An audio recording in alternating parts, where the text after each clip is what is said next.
Hey again, hope everybody's doing well, having a good night. It is Mr. Lohn and I'm ready for our latest read aloud. And I decided we would read a book today called Please Please the Bees.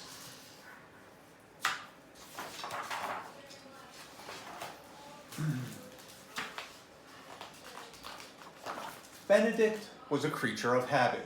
He liked to do the same thing every day. Every morning he woke up at the same time.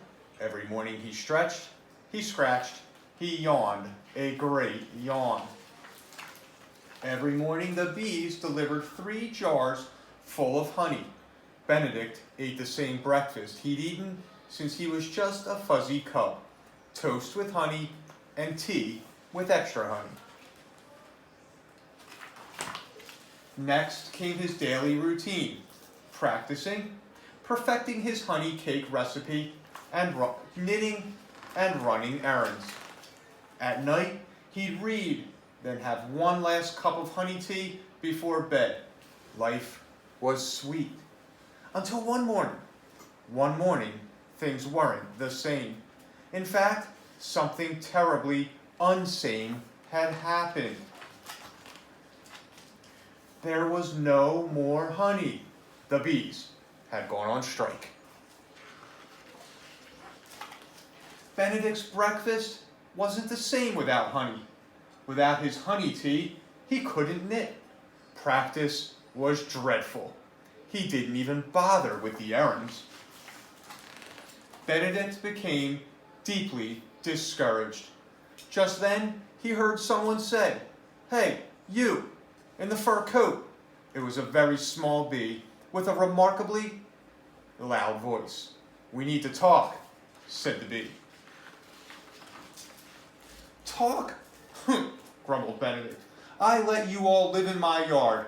All I ask is for a few jars of honey. You should be grateful, not go on strike." "A few jars?" said the bee. "Buddy, we deliver 3 jars of honey to you every day, every month, every year.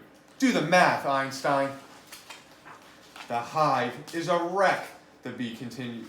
"It's all we can do to keep the walls from falling in. The roof leaks, wind blows through the cracks. The last 3 queens up and quit on us because of the lousy working conditions."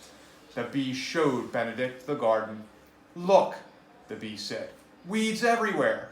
We have to fly miles away just to find enough flowers to make our honey. So, we voted to strike." "You're taking us for granted," the bee declared. "You want honey? Things need to change. It's up to you, bear." And with that, the very small bee flew off. The thought of losing his honey sent a chill down Benedict's spine. He had a lot to think about.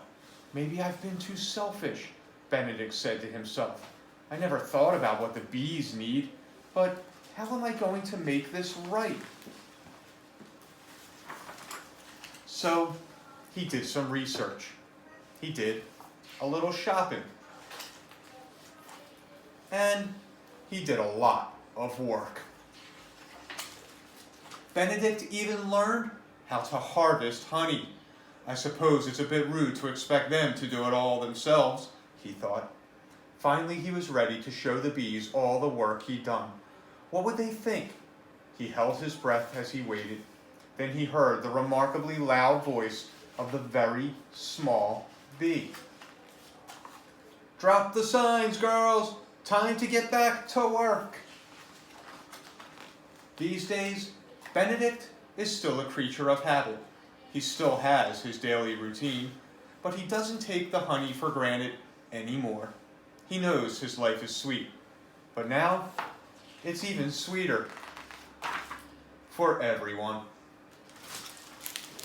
So again, I hope you enjoyed that. I'll be back with one more read aloud for the week. Have a good night. Take care.